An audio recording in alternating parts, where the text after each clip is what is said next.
I created a process called the completion process. It's a process that's specifically designed to heal these root traumas that people experience in their childhood years. When these things happen in adult life, they're kind of, blundering around being like, I don't know why. I don't know why I'm having this reaction. Modern psychology today, when people get triggered by things, the goal is pretty much to get somebody to not be triggered anymore. This is faulty because triggers exist to try to bring your attention to what is unresolved within you.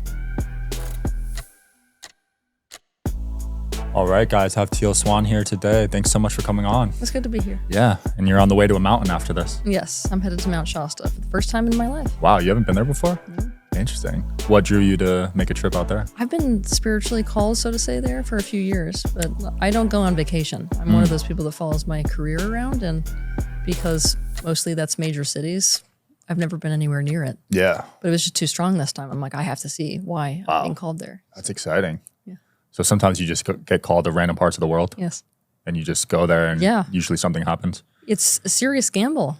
I just show up and I'm like, okay, show me what I'm meant to see. Wow, no plans. No. That's how I ended up with a retreat center. Wow. So you were just meditating one day and the thought came? Not even meditating. It just started coming out of nowhere. Like into my awareness. And then it started showing up all over the place. And I was like, I got to go there. Wow. I didn't know why. And then I drove into a town on the second day I think I was there, and I started getting images of my life there in the future. Really? So I was like, wait a minute. I wasn't called here to meet somebody or to see a place or to be around an energy. I'm meant to find a place here. So you might be moving out of Utah. No, I did already. Oh, you did? I bought a place in Costa Rica in Wow. 2016, exactly this way. Costa Rica. Yeah. A lot of cool nature out there. Yeah. I need to get out there. I've heard great things. It's beautiful, yeah. And you're leaving America? No. I mean, I'm going back and forth. Okay. Yeah, crazy times here right now. Yeah. I mean, seems like there's a spiritual movement, which is good though. Yeah, I wish it was a larger one. You think so? Yeah. What I'm noticing right now is that people are in a lot of pain. And so primarily this push towards awakening is supposed to try to get out of pain, not really a push towards awakening per se. It's just that one naturally leads to the other. Right. What kind of pain are you seeing mainly? Three main ones pop up. I would say that the first one is definitely pain around relationships, not knowing how to make relationships work and feeling like all the old models that they thought was a template for making relationships work don't work anymore.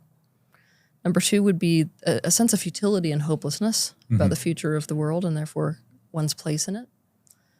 And then I would say that the third level of pain that people are struggling with the most is maybe relative to the physical body. It feels like nobody's able to be in a pure state of health anymore because there's so many influences that are deeply damaging. I mean, we're living in a society right now that's not conducive to human health. So Right. Yeah, it feels like we're not operating at 100%. we're not, Because of all the light damage, the food's compromised, water, air, everything. everything. That's why it's important to be in nature. Yeah. I recommend, because I gave up nature for a large percentage of my life, just being in a major city. And it was bad. I couldn't do that.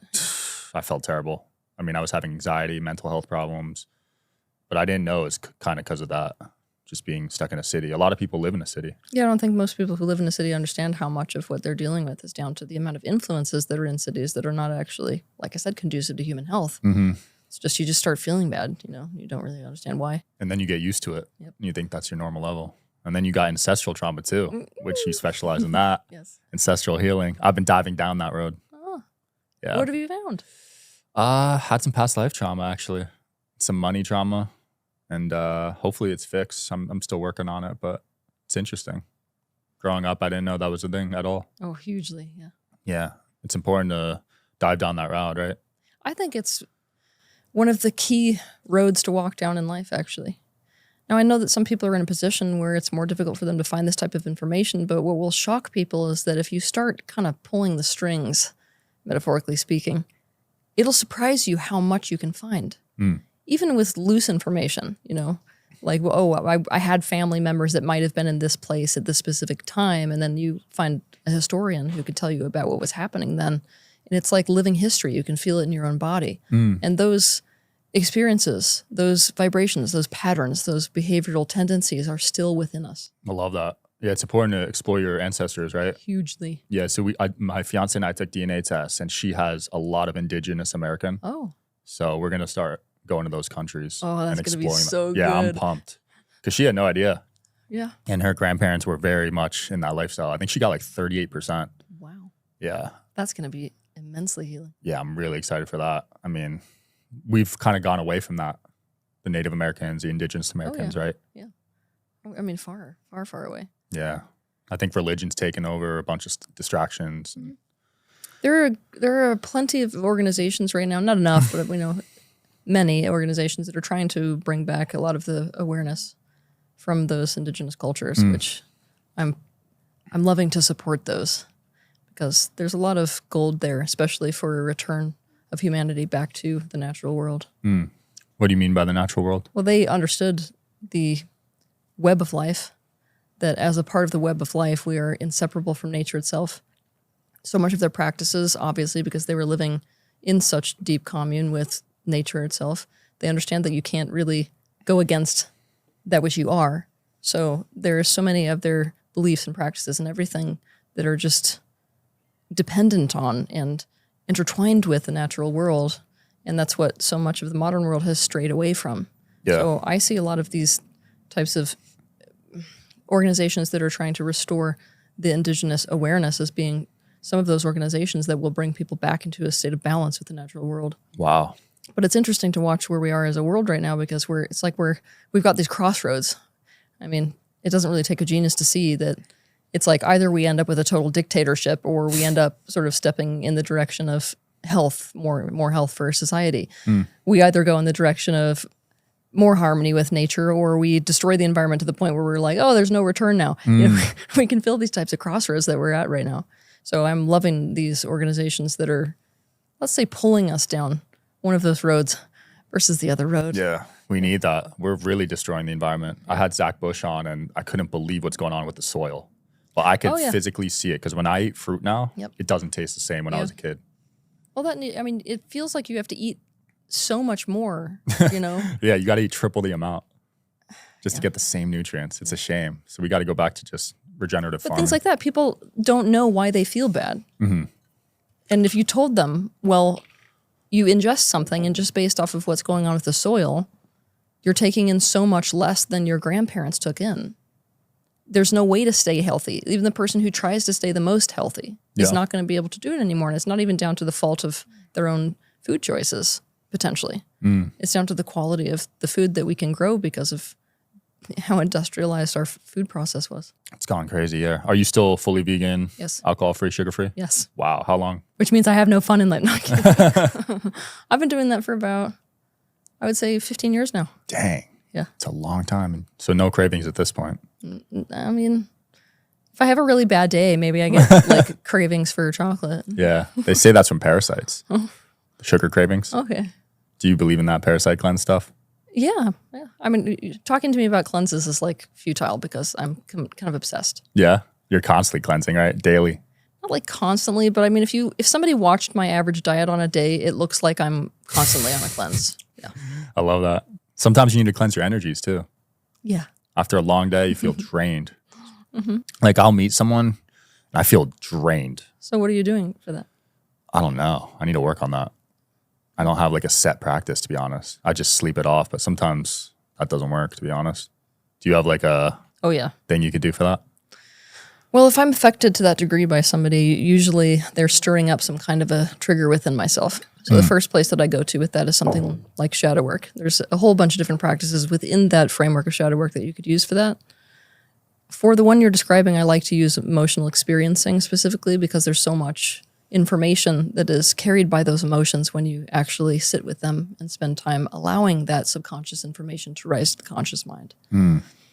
Other than that, and nature, one of my absolute favorites is to do Epsom salt baths and like Celtic sea salt baths. Really? Yeah, salt does wonders for you. And that's actually ironic because the first time I ever went into a salt room, have you heard of these? I've heard of them. There's some in Vegas. That's the thing. I went to my first one yesterday. Really? Yeah. Wow. It was amazing. And it's just a salt bath? Yeah, I mean, no, it's like a room that's made entirely of salt and then they infuse the air with salt. Incredible. It's amazing. I'm going to check that out. Yeah. That's good to know. Thank you for that. Because sometimes I film 900 episodes and sometimes one of them will drain me completely. Oh. Yeah, because I've done that in a year and a half. That's a lot. speaks to your personality. Yeah. Well, I think getting these messages out is really important. Yeah, it is. It's super critical. Very important. One thing that hit home that I've seen you talk about is abandonment issues. Yep. I grew up in a divorce household, constantly bouncing friend groups, and I did a brain scan at Dr. Amen, and I had some childhood trauma, and I was trying to pinpoint what that was. I think it might be abandonment issues, but I'd love to hear how you've been able to help people do that. I created a process called the completion process. It's a process that's specifically designed to heal these root traumas that people experience in their childhood years. Because those childhood traumas, when they're not resolved, they repeat themselves. So what you're dealing with when you're meeting a person in their adult life and they're chronically having issues financially, or they're having, this problem crop up in relationships, or they've got this trigger, it's actually linked to an unresolved earlier pain, an unresolved earlier issue. It's just most people don't have conscious awareness of what those things are. It's part of why when these things happen in adult life, they're kind of, blundering around being like, I don't know why. I don't know why I'm having this reaction. I don't know why I keep experiencing this thing. So what this process does is it capitalizes on triggers. That's the heightened emotional reactivity, to use them instead of try to tone them down, which is the opposite approach from modern psychology, right? Modern psychology today, when people get triggered by things, the goal is pretty much to get somebody to not be triggered anymore. And this is faulty because triggers exist to try to bring your attention to what is unresolved within you. So why not go with it? With your body's cues towards what is unresolved so as to create resolve to it. So this process that I created capitalizes on the moment of trigger so as to access that mostly subconscious, for the vast majority of people, memory that is linked to whatever you're going through in your adult life. So you go through a process of resolving that, and that informs all kinds of things. Not only does it give you awareness as to the patterns that you've got in your life and the pain and where it came from, but also what needs to change, what needs were unmet. In these deep traumas, needs are unmet by definition. And so to heal, you need to meet those needs. There needs to be some kind of a different outcome. Yeah. So you can create those things with the mind and the emotional space, and then you can actualize those changes in the physical by applying what it was that you went through in completion process to your day-to-day life. Wow. I need to try that out because it still impacts me. I have trouble making friends now, or keeping them, I'd say. That doesn't surprise me. Yeah. Now, the primary reason why that would be is because when we go through traumas, we are forced to adapt to them. So when you've got a stressor, meaning something that causes you a state of distress, if you have no way of changing that stressor, you have to adapt to the stressor. The ways that we do that cause us huge damage and pain in the future, even though in that moment they may save us. I've got an example for you. Let's say that you have to move around from place to place to place to place, and because of that, you never actually are able to make deep friends. One way that you might decide to keep yourself safe, that's the adaptation to that experience, is by developing an aspect of yourself that doesn't attach to people.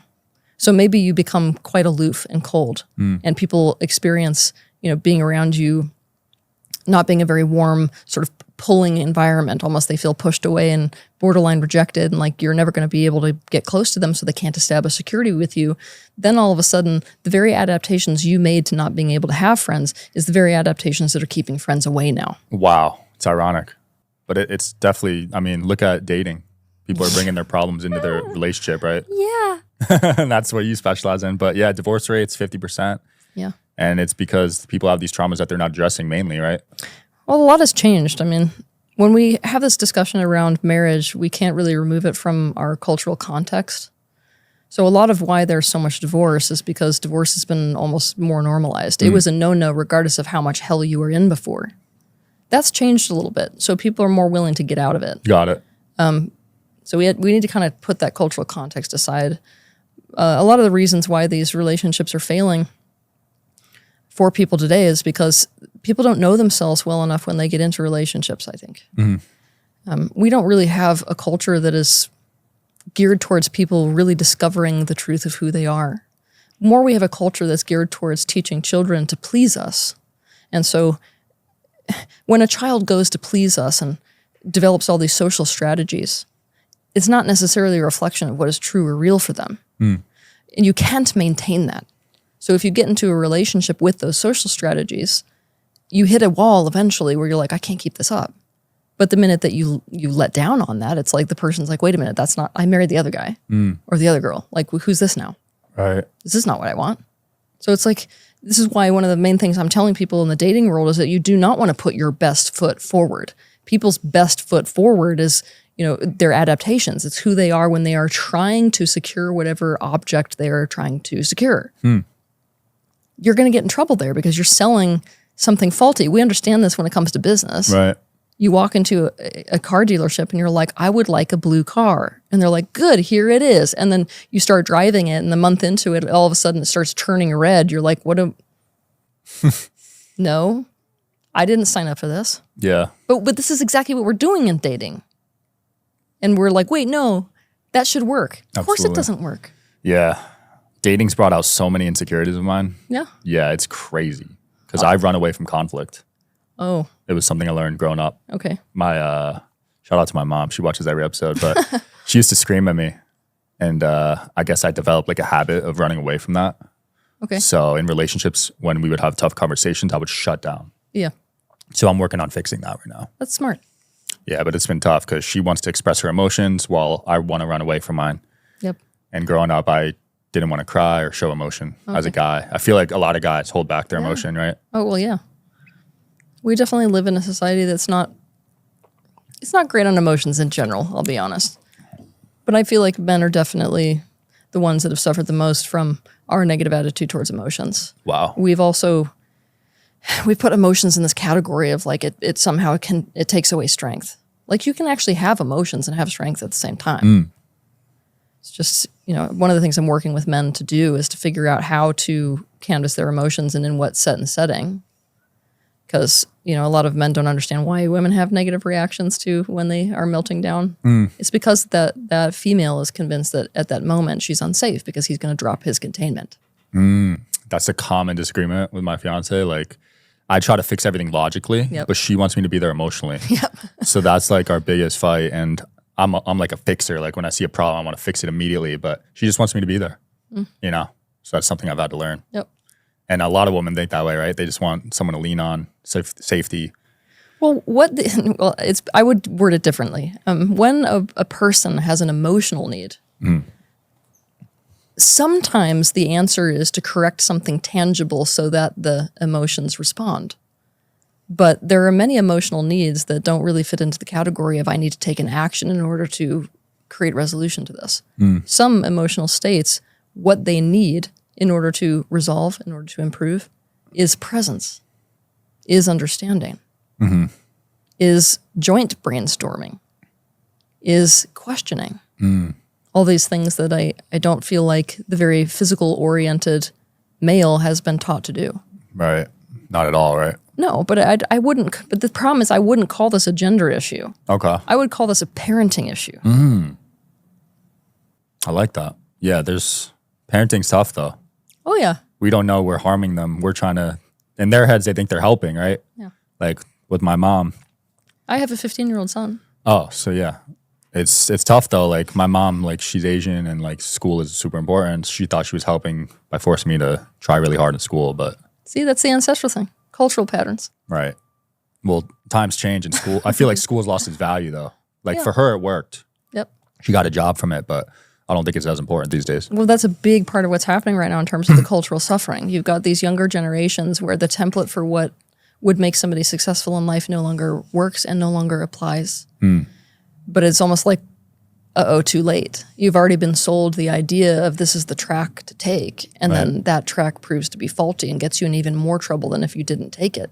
It creates this major division between generations as well. Yeah. I have never seen the war that I am seeing between the boomer generation and the millennial generation. Never before seen this. It is unbelievable. Really? The amount of hatred between these two generations is unbelievable. Wow. I didn't know it was that bad. It's really bad. So what's the core thing they're fighting about? Betrayal. Betrayal. Yeah. The boomer generation really is a generation that believed that the template for success was a very specific thing.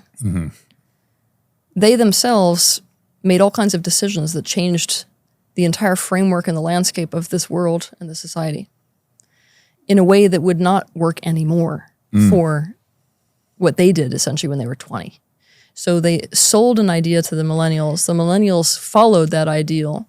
because of doing so, they fell off a cliff, basically, bounced themselves straight towards two huge recessions, didn't work in relationships. So all of a sudden, they're like, wait a minute, I trusted you, and you misled me.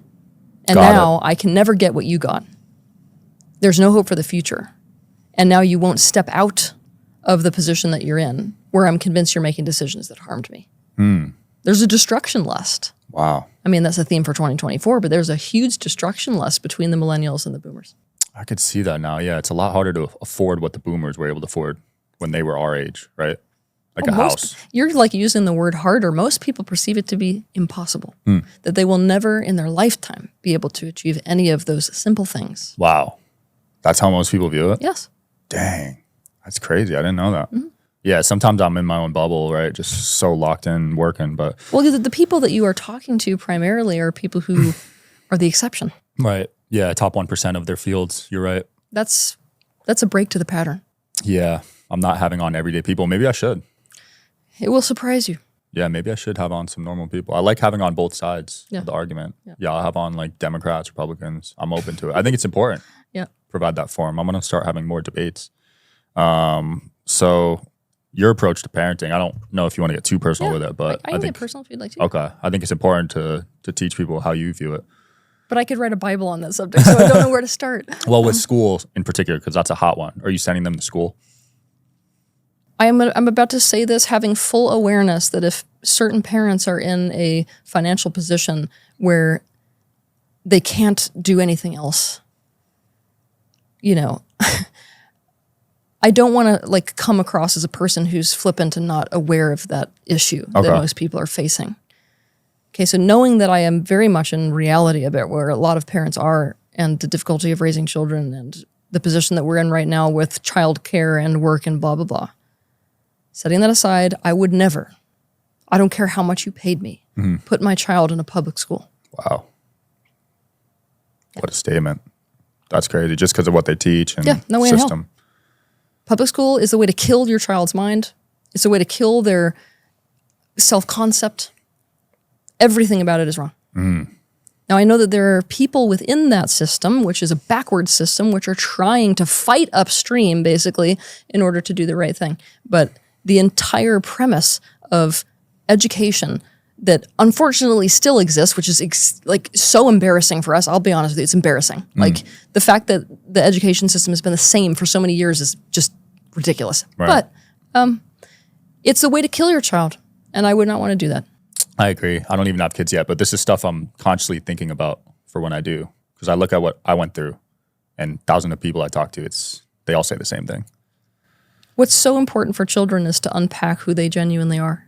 That means that we should be approaching each child as like a very carefully wrapped gift. And it's our job to unwrap the gift, not to mold a ball of clay. And that is the opposite of the way that most people see children. Most people think, oh, this is a child that belongs to me because it came out of me. I'm identified with it. Like a ball of clay, I'm going to mold it into what I want it to be. And that is to completely miss the nature of what a child is. Yeah, you hear that term, helicopter parents. So how hands-on are you? Like, are you controlling their friends? Like, are you picking who they chill with and what videos they watch? I mean, to a degree, you're doing some of that with your child naturally. I mean, this has been what has made me nervous as a parent, is just to realize how moldable they can be and to be so on top of yourself with that awareness as to the sort of dangers and downsides of potentially doing that. But I mean, with my son, I don't want to protect him from the realities of the world. At the same time, I don't want him to get swallowed up by the world. Right. So this has been a real touch and go process, as it is with each child, because every single child is different in terms of what they're ready for and what they're not ready for and what their inclinations are. And it's a touch and go game as to how much exposure that you give them and that they're ready for, and how much you kind of preserve their childhood. Yeah. But yeah, I mean, the single most important thing that I ever did for my child was to choose to raise him in community. I don't believe in the single family household as a good structure for society to be based on. And I was very serious about that when I started into this journey of motherhood. I knew that I did not want his father and myself to be the only influences that this child had. I had done enough studying and enough observing and enough of all kinds of things to see that when children are raised in a tribal setting, they become profoundly more well-rounded because they have access to different ways of problem solving, different personalities, different values. And while I definitely I'm very controlling about the type of individuals that I want spending a lot of time with him, of course, I'm decreasing that as he gets older because the reality is he has to interact with everybody. I definitely wanted conscious people around him. Everybody who's around him has a different personality and has different forms of excellence, I should say. They have different qualities. And so what I watched in these children, including my son, who grew up in this type of environment, is that they could just run to all kinds of people. They had plenty of resources. There was no starvation emotionally, and there was no starvation in terms of help or playmates or anything that he would want, because that resource is not limited. Wow. And even, it was interesting because I definitely trend more towards the anxious side, if you want to know the honest truth. Yes. You're anxious? Yeah, much more so than I think Wow. people would suspect. Yeah, because I've seen your videos. I never got that vibe. I'm a worrier. Okay. So, when it comes to parenting him and things like that, I definitely wanted to expose him to people who don't operate through that. Right. Confident. It's not even about confidence, because I would consider myself a confident person. I wanted him to be around people who were much more easygoing than I am. I was looking to find people who would balance out a lot of my traits so that he could sample from the different ways of being to decide how he was going to manage the world and what worked for him specifically. Wow. And I'm not kidding you right now. I will go to the grave telling you it is the best decision I have ever made. And not just for him. Do you know how many bad days you have as a parent and you don't get to have a bad day? Because you have to be there. It doesn't matter whether you're puking your guts up or whether you've had a stressful day at work. It's not an option to look at your child and be like, sorry. That's your responsibility. Right. So having multiple people there who are taking responsibility for the well-being of a child means that the child has multiple attachment figures. You as a parent actually have time to be a good parent. You're not constantly breaking down because of how much stress you're under and trying to raise kids at the same time. So it's almost like the child ends up getting the best of everyone. I love that system. I've never heard that. So you just have an arrangement with other parents with kids and you kind of just... Well, you could make it look whatever you want to make it look like. And this is what's so fun about the upcoming world, is that we're going to be really having to customize according to what our specific needs are. So there are people who are raising children in this kind of more tribal setting that are doing exactly what you're saying. They find friends that they love, and let's say they find, four other parents. Like groups, like we're talking sets, right? And amongst them, they're like, you know what, we're going to do this whole thing together. And so they arrange different days. You've also got people who choose to cohabitate. You've got people who are off the gridders who are like, it's going to be like a literal tribe where we've got kids running around all between our houses and stuff like this. And it's just, I really wish that I could have parents come see what that looks like. I love that. Yeah, we should spread that more. Have you ever thought about going completely off the grid? I've thought about it.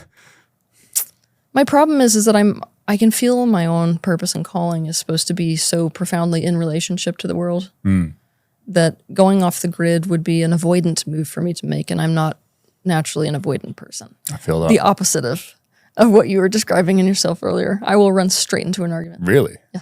Wow. So you have no fear of it? No. Dang. Yeah, I shut down with tough conversations. I really need to fix that though, because it affects everything. Business, personal, dating. Yeah, you mentioned the number 2 reason was purpose for people being upset right now, right? Yeah. And that took me a while to find. And I'm only 27, so it's subjective. But yeah, I didn't find it till last year. Some people never find it. Is that something you help people find? It is, yeah. I never look at somebody in the face and tell them what their purpose is, but yes, I help people to find their purpose, which is always nested quite neatly in what their deepest values are, what's the most important to them. People have a very hard time figuring out what's most important to them, even though what's ironic is they start acting in the direction of what's most important to them on a subconscious level. It's just you have to make what they're doing and what they're thinking available to the conscious mind for them to be like, oh, you're right. That is the most important thing to me. Right. Well, yeah. If they start going in that direction, then their life starts to be one that is built on deep meaning. And that's a great way to live. There's a lot of influence in their ears. That's why I think it's hard for people to really find it. There's a lot of noise. Yeah. And also we've got this concept, especially in the Western world, that your purpose is indivisible from your career. I mean, your purpose for being on Earth is not necessarily about a career. It is for some of us. It was for me. But that's not always the case. Really? No. And so if everybody's like, my existence on Earth is about a career I'm meant to have, then you could miss your purpose quite quickly. Yeah, there's that balance though, because you need money to live. I know, yep. And that's why I always ask guys like Mateus, Stefano, like, how are you living? Because he doesn't care about money. That always fascinated me. Yeah. But for me, money is pretty important. I'll be honest, like with my lifestyle. Yeah. Do you find yourself in that dilemma too, though? Myself? Yeah. No, I have a good relationship with money. Really? Yeah. Okay. I have a real appreciation for it, while at the same time seeing the downsides, while being open to a new system if somebody would like to create it, while at the same time, you know, I've sort of I wouldn't say that my claws are dug into the concept of finances to the same degree that other people are, but I'm not resistant to it either. Yeah. So my life does not revolve around finances. My life revolves around exactly what I feel like is the most important to be doing with my time at any given moment. But, you know, being in a space of realism, I've had to bring people onto my team for whom that is their purpose. Otherwise, you know, people like me just end up running in this direction, and all of my employees don't have a life because of that. So, yeah, I've seen people go too far down that road. That's why I'm laughing. yeah, see, so I know I could go too far down that road. Yeah, it's important to have Which is that why balance. it's important to have people to keep you in alignment a little bit around you, right? Have you had some troubles with ego balancing it? The troubles that I've had with ego in the past have definitely been safety mechanisms that I created for myself long ago. What do you mean? I had a superiority streak. When I first came into, I think, professional sports, and even beyond then, I had this attitude of like, I can do everything that somebody else does 10 times better than they can. I'm a very competent person. The thing is that this kind of intoxication on that idea was something that I was using to protect myself from the feeling of having to depend on someone. So it's not that, you know, the superiority was really fueling my sense of self-esteem as much as it was keeping me from facing how terrified I was of trusting someone. Got it. Interesting. Yeah, you were playing sports at a very high level, right? Yes. The horse riding? No, I was horse riding my whole childhood, but actually I was a professional skier. Oh, skier. Wow. And I was a competitive speed skater. And how did that end? You know, I'm not going to say that I made any headlines. I was not one of those people who you would see At the Olympics? and know my name. I mean, I was on the U.S. team, Oh, wow. but any real professional athlete, especially in America, can tell you that like only people that are known in a sport is like the top 3. Right.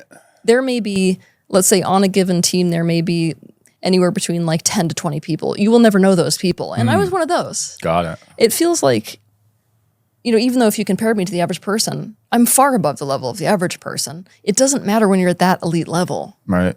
So I very much feel like my sports career was something that was meant to forge me for what I'm doing now. Interesting. It was one of the best things I could have ever done. I love sports. Whenever anybody's like, I don't like sports very much in competition, I kind of have like an internal meltdown because I love That's them. a turn off for me. I love sports. Yeah, I love sports. You play anything right now? I actually play tennis. Okay. Not pickleball? Nope. Tennis is way harder. Yeah. On your knees. I play pickleball, unfortunately. Tennis is just too hot out here, dude. Oh, yeah, there's no way I could play it here. Yeah, it's 110 degrees outside right now. I still ski too. Okay. Yeah. I've never been skiing. I got to go one of these days. That is the saddest thing I've heard. Yeah, it's a fear of mine, actually. Really? Heights. Okay. Actually, yeah, I guess heights. Heights and fast speed mixed. A little scary to me. I'm sure you've had some nasty wipeouts. Oh, yeah. Oh, man, you don't do anything at a professional level without getting injured, like bad. Yeah. Yeah, that's the one trade-off with pro sports, right? What's the main mission right now? I know you're going to the mountain. Anything planned after that? I go on Canadian tour after that. You're going to do a bunch of speaking gigs? Yeah. Nice. I haven't been to Canada either. How's it over there? I really, really love Canada. Really? It's interesting because when you're in America, it's like you kind of forget that there's a whole country up there. Because I don't feel like you hear a lot about Canada, you know what I mean? Other than Drake, nothing. So, but like you go up there and it's like this whole other kind of existence. It's not different enough from America. Some parts, I mean, the area around Quebec definitely is, but a lot of these parts are not so different from America that you feel like you're not in America, but then all of a sudden it's like somebody will say something and you're like, whoa, wait, I actually am in a different place. I find the people to be a lot more trusting. Really? Yeah. Canadians? Yes. Okay. A lot more trusting. They are apologizing constantly. Yeah, and Toronto actually gets my vote for the most diverse place that I've been. That you can't feel racism at all. Wow, I like that.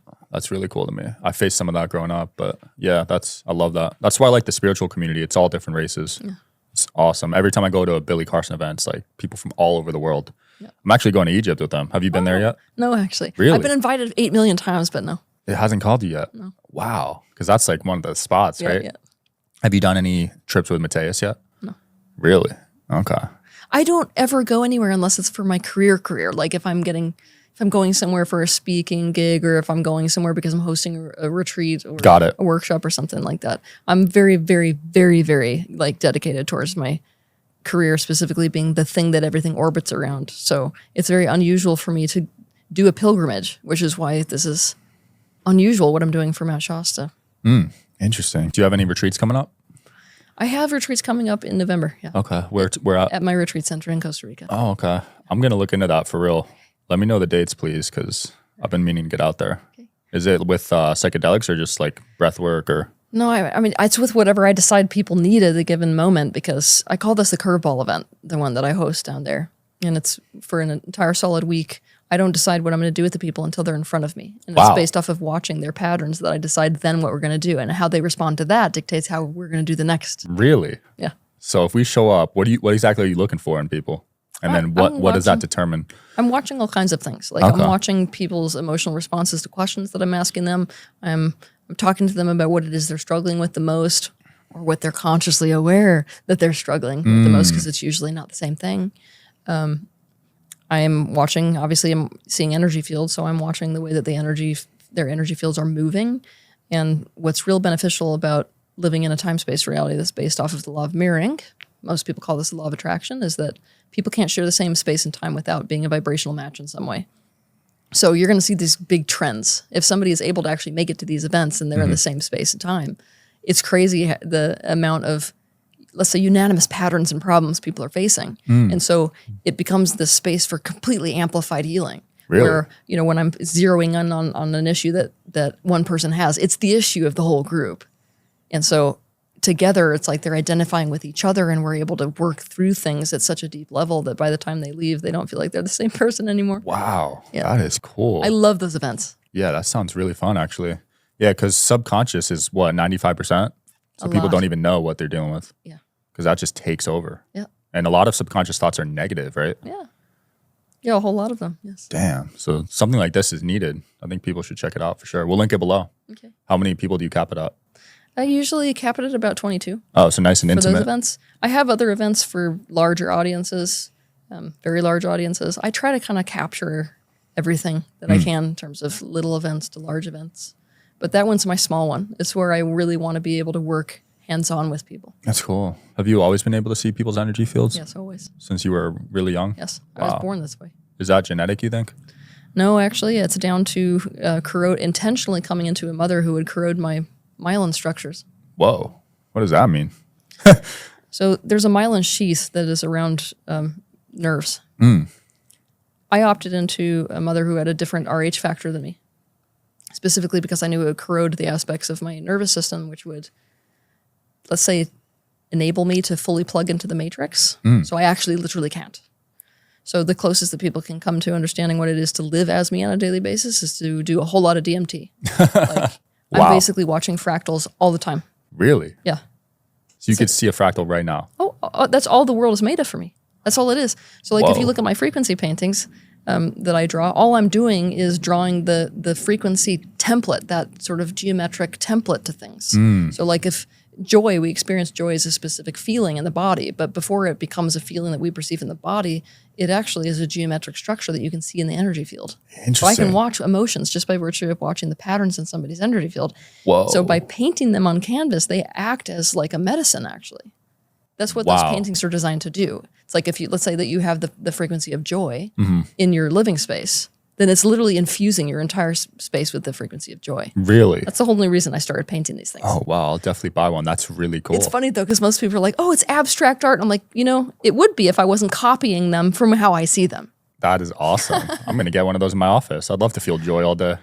Super cool. Now I see why you have anxiety. You're probably getting so much information overload, right? I take in so much information compared to the average person that it's like very difficult to live. Yeah, especially a crowded room or a conference, you're probably freaking out. Wow, I could see why you like to disconnect in nature now. Super cool. Teal, it's been fun. Anything else you want to leave the audience with? Right now, I think the very most important thing, especially in a world that is complete chaos, where you feel as if you don't have a lot of hand in these bigger decisions that are going to be made, especially politically. It is so incredibly important for us to look at what it is that we value specifically. And what I mean by what we value is what is the most important to you. And to start to live your life very aggressively in alignment with those things that are the most important to you. Because those things can act as a North Star for guiding us through life, regardless of what is happening around us. If your values don't change, what's important to you doesn't change. You know exactly what to dedicate your energy to, regardless of what is going on outside. That's very important for people right now. Amazing. Yeah, we'll leave it with that, and we'll link your stuff below. Thanks for coming on. Thank you. Thanks for watching, guys, as always. See you tomorrow.